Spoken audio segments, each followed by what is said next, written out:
is the Awakening Word brought to you by Reverend Samson Ajetomobi, the President of the Men of Issachar Vision Incorporated and Overseer of the Redemption Faith Churches. So when I say to you most time, nothing encourages a man like answers to prayer. It's an amazing truth. And I'm sure today you will experience answers to prayer. Reverend Ajetomobi is called by God with a mandate to reach the unreached at all cost and reawaken the church to our responsibilities. Every gallows the enemy have set up, by the word of God today, they will go into the same pits. Be blessed. Marriage was not your cultural idea. It's not founded by Yoruba people or Igbo people or Hausa people or by white men or green men. It's never their idea. Number two, marriage is not a byproduct of scientific research. So there is no budget race to research on how to do marriage or to invent marriage. So it's not a product of a scientific research. Number three, marriage structure is given by God, and when complied to, you will get God's result. Why? Marriage from the beginning was God's idea. It was not even the idea of any religion. So that certain religion now says you are free to have 10 wives, you are free to have this, or it's not their idea. Marriage is not the product of any religious decision. God took the decision to institute marriage, and only Him can manage it. Are you hearing me?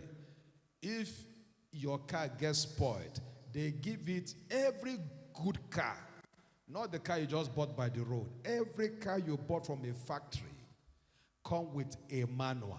Is that true? The manual helps you to know how to maximize the life of the equipment you have bought, including buying television, buying radio, buying anything, if you buy it new. So if your marriage started new, there should be a manual that began with you. Is that okay?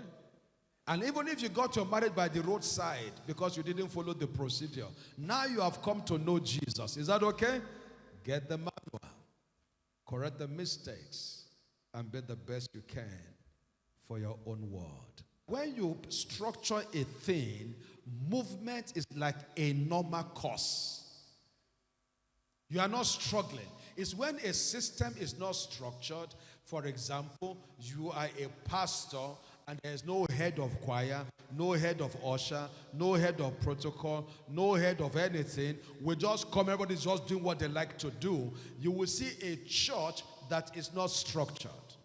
So I'm sharing with you wisdom of structured relationship. Relationship will work automatically from the lowest level it is to the highest possible level if we follow the structure. Does that make sense? There is a wisdom for a structured relationship.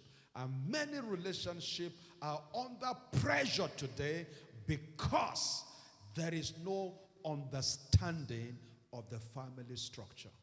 Number one in the structure of biblical marriage is the fact that God did not leave space for assumption. He pronounced leadership from the beginning. Why? If you put 20 professors in this room and you do not designate leadership to anybody, as intelligent as they are, they will fight themselves. Put a group of people together and let there be no structural pronounced leader. There will be rebellion, there will be chaos. People will do what they like. And that's what is happening in many of our relationships today. We have husbands doing what they like. We have wives doing what they like. We have children doing what they like. In fact, some children are so bold now that they will dare their father because they are not properly raised and they are not well structured. Structure streamlines you. Structure defines your options in clear terms. Structure saves you from assumptions. Structure makes you see. Even if you are dating a guy, you are in a relationship as a single brother, a single lady. If that relationship is structured, that guy can't take advantage of you. Why? A structured system exposes weaknesses. When something is weak and you pass it through a process, it will expose it in a way you can't fight or deny it. So in God's arrangement, from the beginning, God made man and announced clearly the man is the head of the woman. To everybody fighting for equality, I tell you today, you are wrong.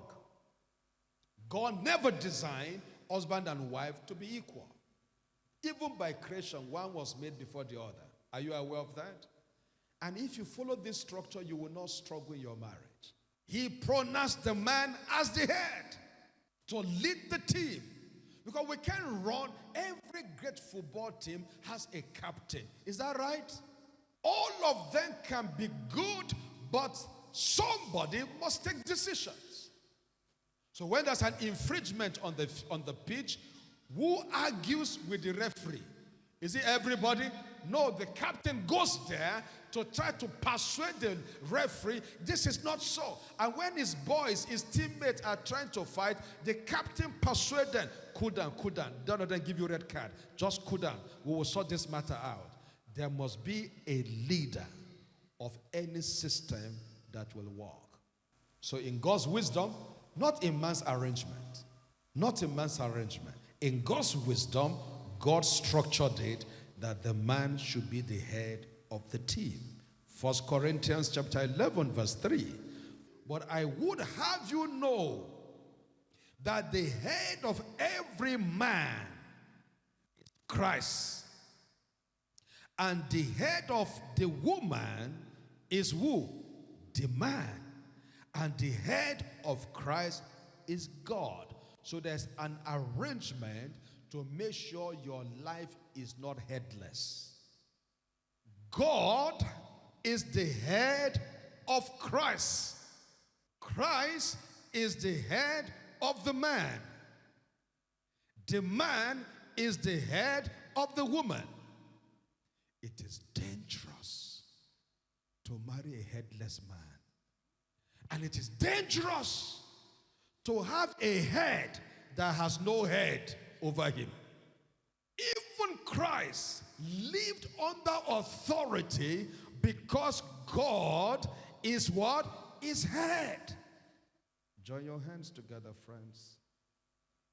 Do you understand this? Why do we have crisis in our relationship? We have men who do not have any head over them. They are dangerous local champions. They do anything they like. It's so clear to me. For our life to be very productive, you must be connected to a correct head.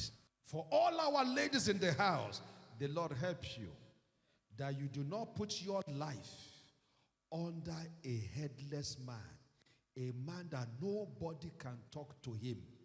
Have you seen such men before? Huh? A man that nobody can caution him, nobody can control him, is the almighty of himself.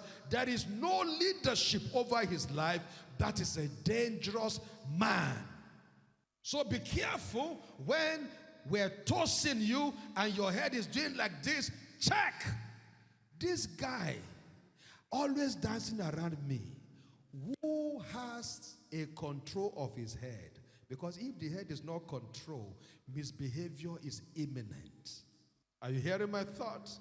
And there are a lot of men who are husbands, but they are less than a correct man. They misbehave. They harass their wife, intimidate their wife, challenge their wife, threaten their wife, and they are like Almighty God. That is a man that will not last.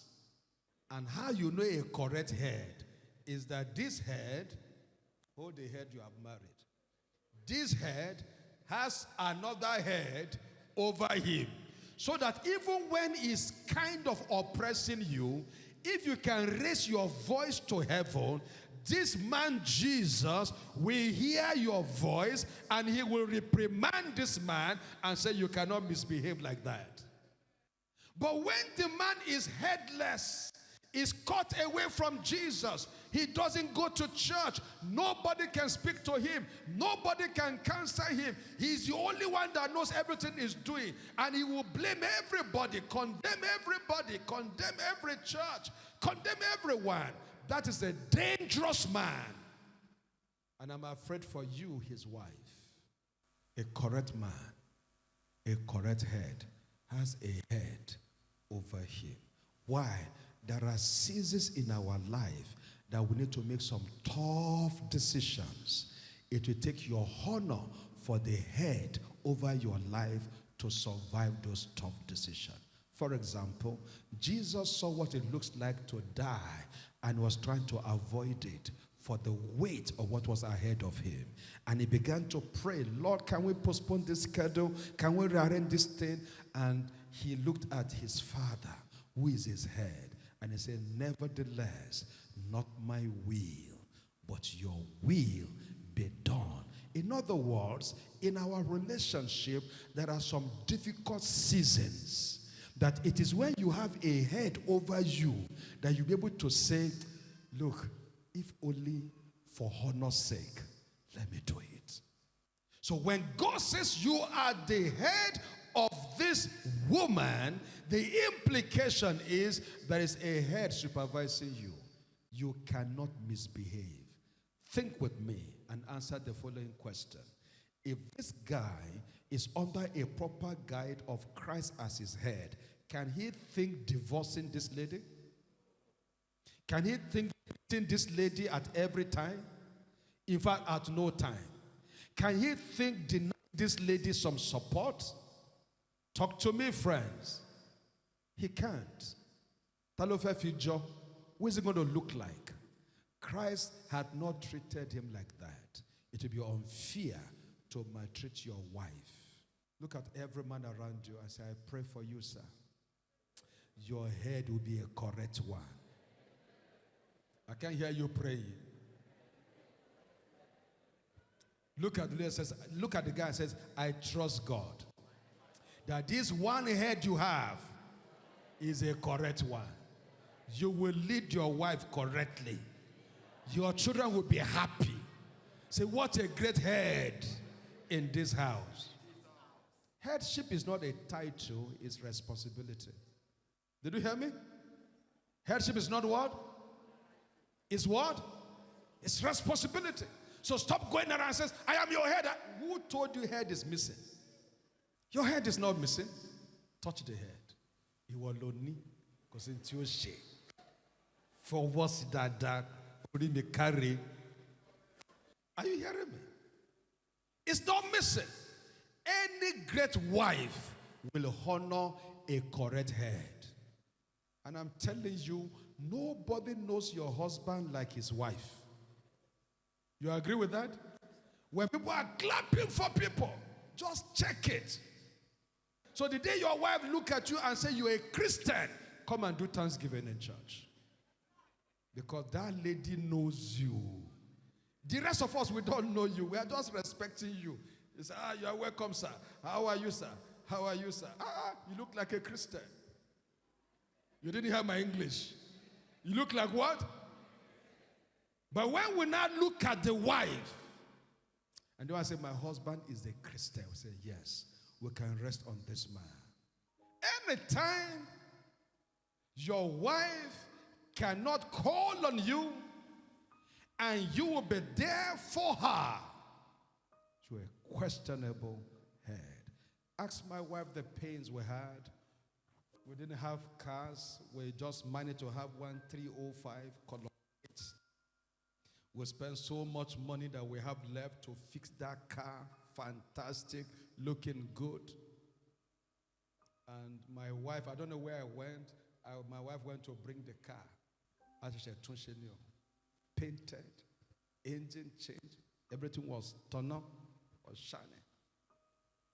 As she was coming with the car, one taxi guy ran into the car from the back and crashed it.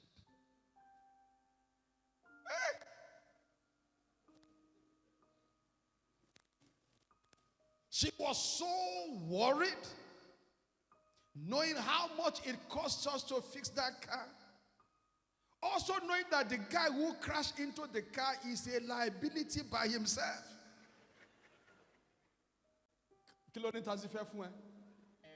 Then suddenly they knew she's a pastor.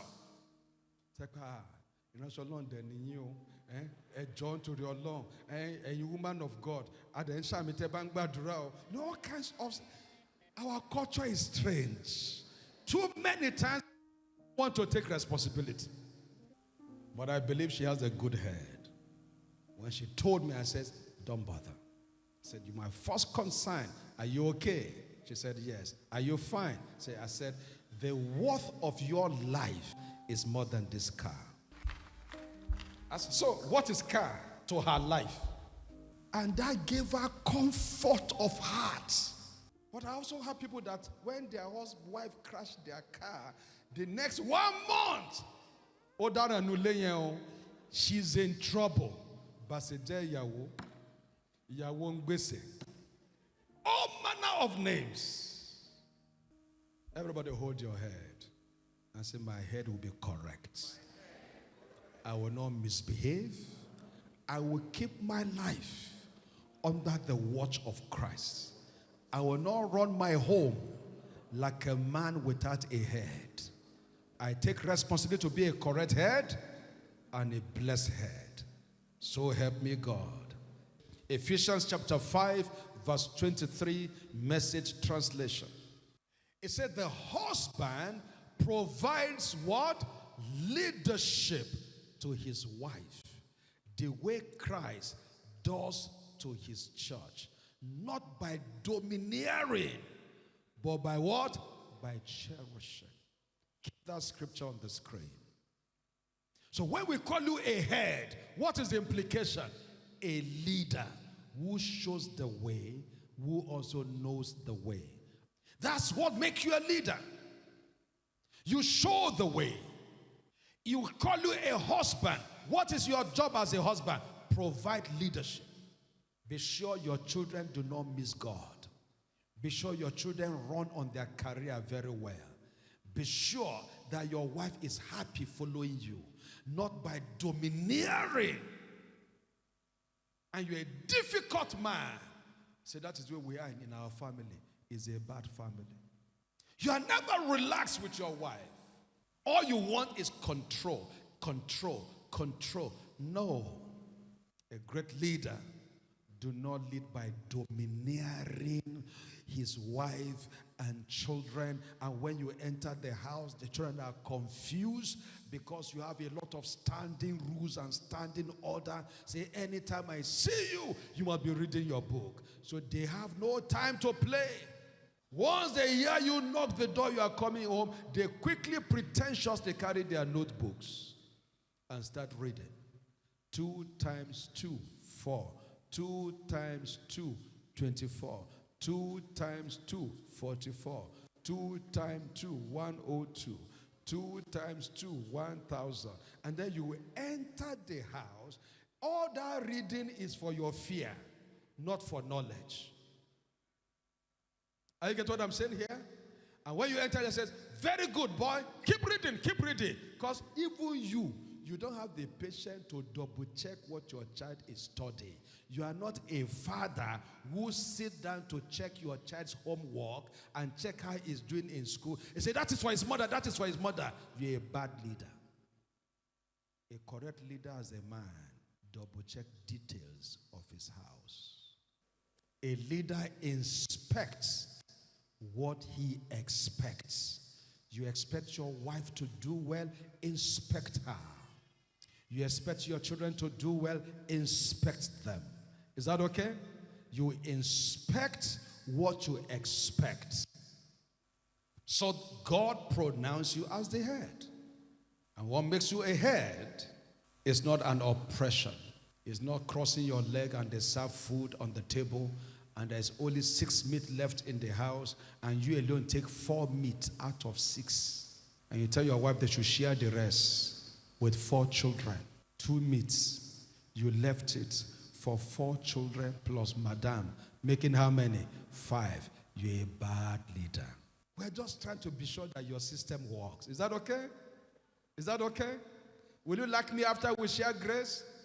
In fact, you have no choice. If you don't like me, I like you. So the husband provides what? Leadership. You lead in family prayer altar. That is providing leadership. You lead by example. That is leadership. It's time to clean the house. As the father of the house, the husband of the house, you are providing leadership. Say, darling, you take care of the children for school. I will iron their clothes. I will do this, and then I will arrange your own clothes to my wife. So by the time you are dressing them up for school, your uniform, your own clothes is also ready. We all can leave house on time. That is a leader. A leader shares responsibility, and it takes the heaviest part of the responsibility. Did you hear me? A leader does what? Shares responsibility and takes the heaviest part of the responsibility. That was make you a great leader. That makes you a great husband. A leader is a coordinator. What did I call him? He's a coordinator.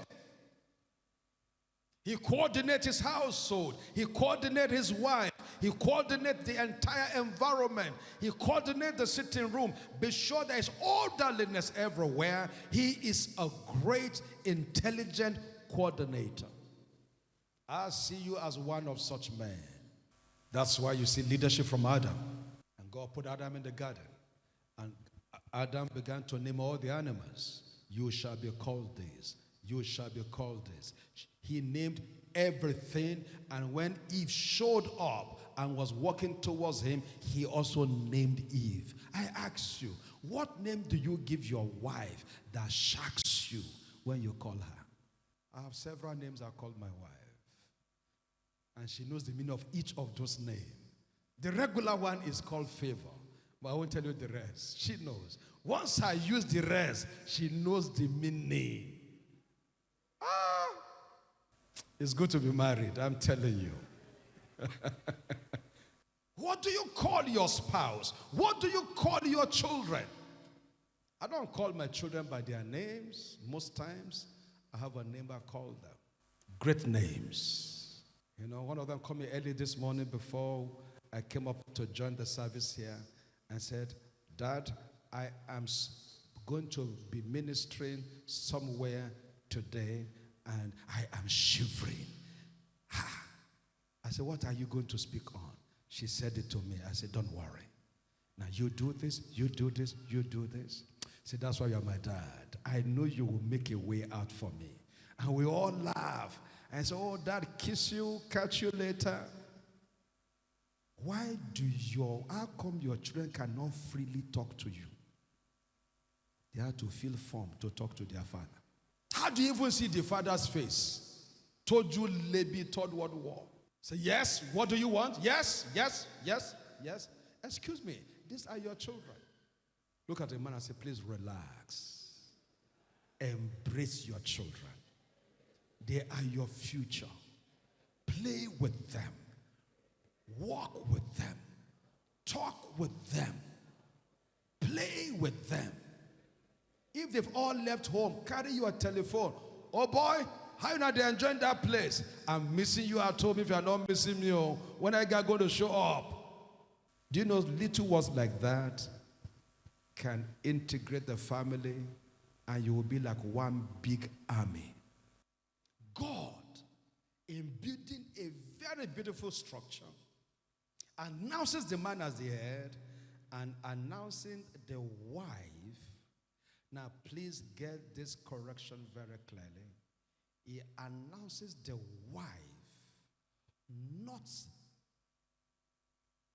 as people call it, but he gave the wife a name. I will make for this man a help. So what is the name of this lady before God? Now, do you go to the life of a man who is doing nothing? Talk to me. What are you going to help? Nothing. So when people say you are getting married, why are you getting married? Because I just want to enjoy myself. That guy does not need a wife. Any man that wants to get married needs what? Please come, sir. Try to carry this and behave. It's very heavy. I need a help. So stand up and stretch yourself because the thing was almost affecting your back. And the God said, hey, don't worry, don't worry. I will make for you what? A help. So carry the two of you.